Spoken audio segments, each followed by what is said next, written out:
تلك الدار الآخرة نجعلها للذين لا يريدون علوا في الأرض ولا فسادا والعاقبة للمتقين. Baik, sekarang yang kelima.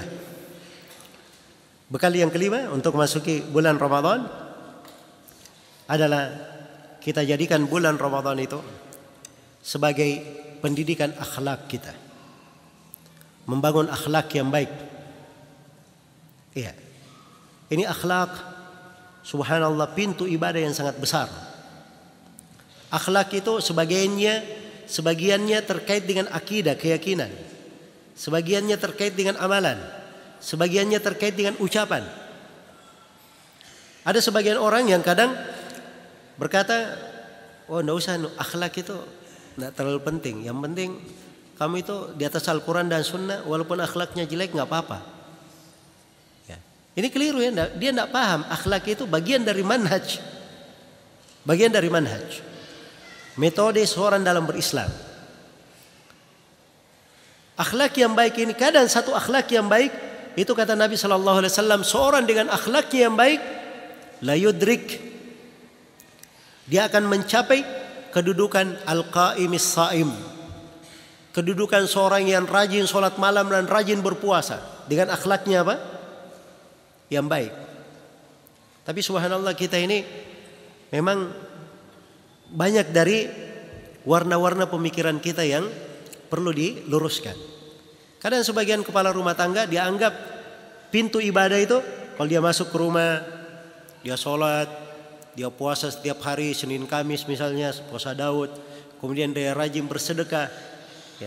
Dia tidak mengerti bahwa kalau dia masuk rumah, dia senyum kepada istrinya, senyum kepada anak-anaknya, dia berbuat baik kepada keluarganya, dia berinfak lebih didahulukan keluarganya. Dia tidak tahu bahwa ini lebih besar daripada sebagian ibadah sunnah yang dia kerjakan.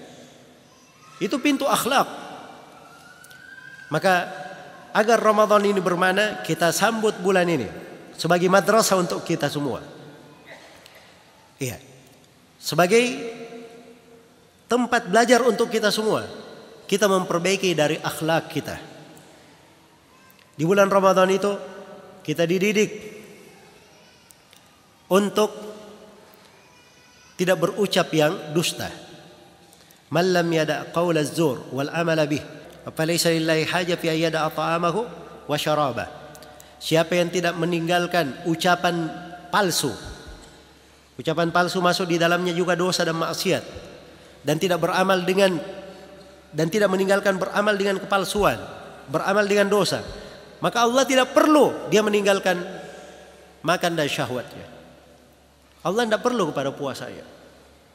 Ini pendidikan kita, memperbaiki akhlak supaya seorang itu ya, dia puasa bukan sekedar menahan lapar dan menanggung dahaga.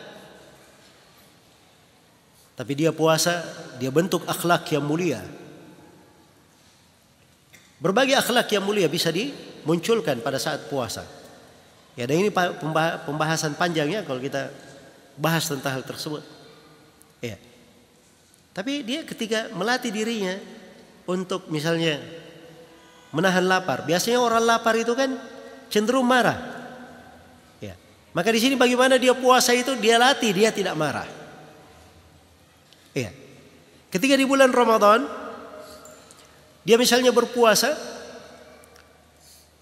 terbiasa dengan membaca Al-Quran, terbiasa dengan berdoa, akhirnya tidak berbicara sembarangan. Maka dia terbiasa meninggalkan ghibah, dosa, namimah. Ya. Jelas ya? Yang sekarang ini ghibah, dosa dan namimah itu menjadi dosa-dosa kecil. Bahkan sekarang ini menjadi suatu bidang dari keahlian. Ada kan yang keahliannya menggibai manusia, nulis berita tentang gosip-gosip, cerita orang. Itu kan spesialis dalam apa? Ghibah dan namimah namanya. Apalagi masuk dalam media-media sosial ini, subhanallah. Kadang lisannya tidak berbicara, tapi ini dua jarinya ini, ya, Itu lebih tajam daripada pedang. Ya. Jelas ya? Ini semuanya pendidikan bagaimana kita melatih akhlak yang mulia di bulan Ramadan. Ramadan ini menjadi bernilai dan bermakna. Iya. Ini perlu pembahasan khusus ya. Kalau kita ingin bahas sela-sela pembahasan akhlak dari rangkaian ibadah-ibadah puasa. Tapi saya terangkan bahwa ini bekal yang sangat berharga. Bagaimana Ramadan itu kita jadikan sebagai madrasah untuk akhlak kita.